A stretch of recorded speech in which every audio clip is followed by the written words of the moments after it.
Florida Senator Marco Rubio is demanding an investigation into the unmasking of Tucker Carlson.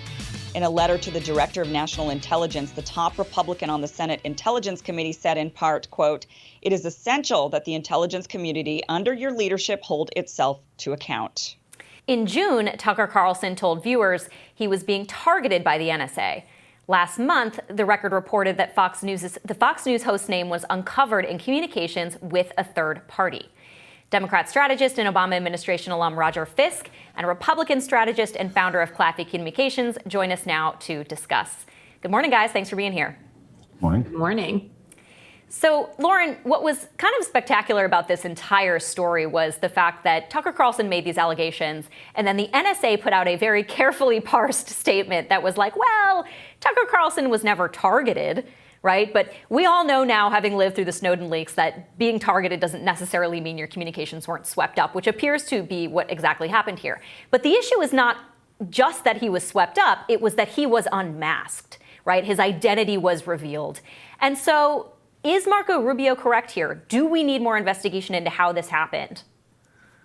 Yeah, so there's a key part in Marco Rubio's letter that I think is important and is really the crux of his argument, which is we need to restore trust in our institutions. I mean, across the board, institutions, people's trust in them is an all-time low. And the NSA in particular, because they've had all of these reputational challenges since the Snowden leaks, they need to be extra careful with this. And when you have these types of accusations and you are only issuing a statement on Twitter dismissing it, it's not enough anymore. You have to come out and actually do an investigation, show people the facts. And if it was, in fact, a leak that some rogue staffer in the NSA unmasked Tucker Carlson and then leaked the information to a journalist, they need to be held accountable and the public needs to know that.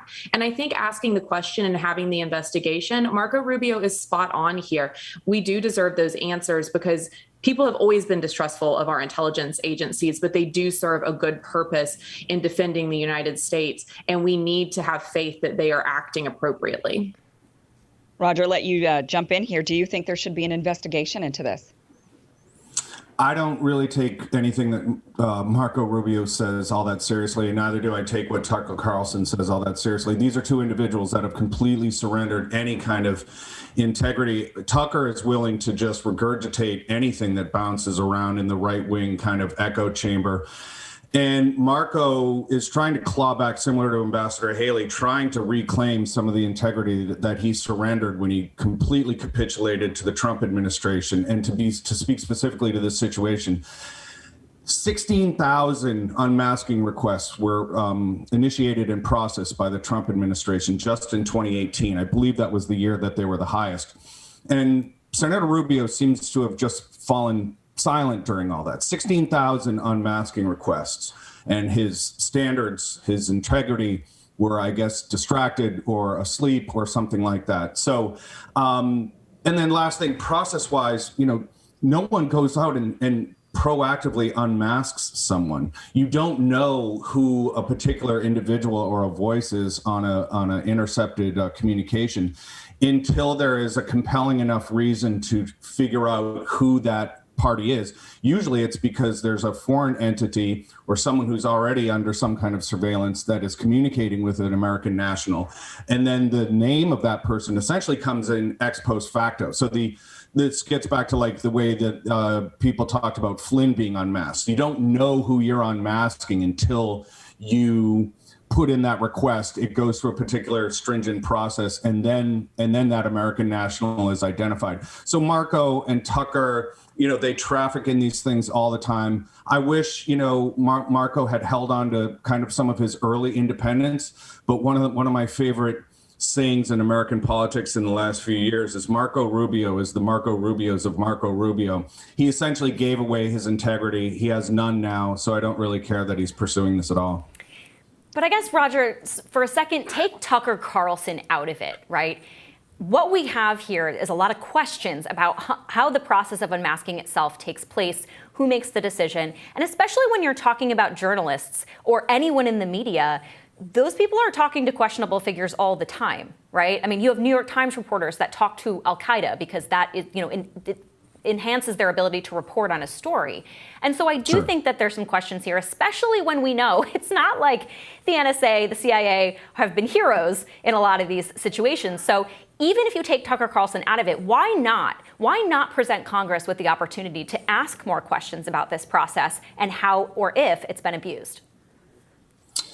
Because to my point, I mean, Marco was able to ignore 16,000 unmasking requests just in 2018 alone. The idea that he's coming at this from let's even build on your premise that this is somehow principled, which I think his absence of actions over the last few years completely demolishes.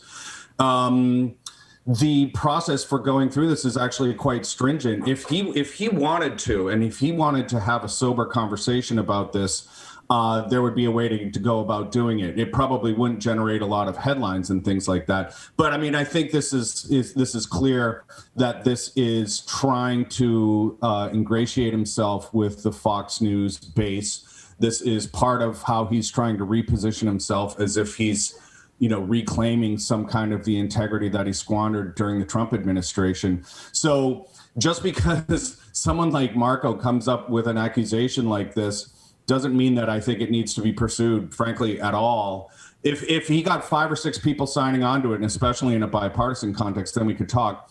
And then last is the issue that really jumps out, maybe to build on a little bit of area of agreement with Lauren, is when something is leaked.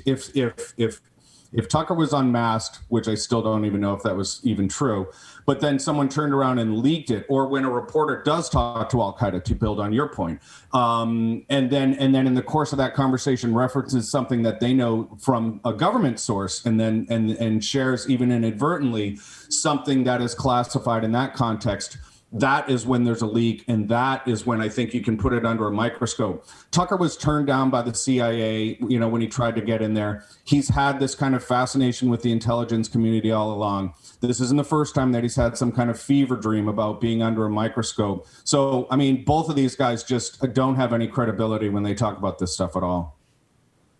But don't we have to ask some questions about like how Axios ended up getting you're saying, well, was it really leaked? But, there were entities that ended up with this information that it is questionable how they ended up with it.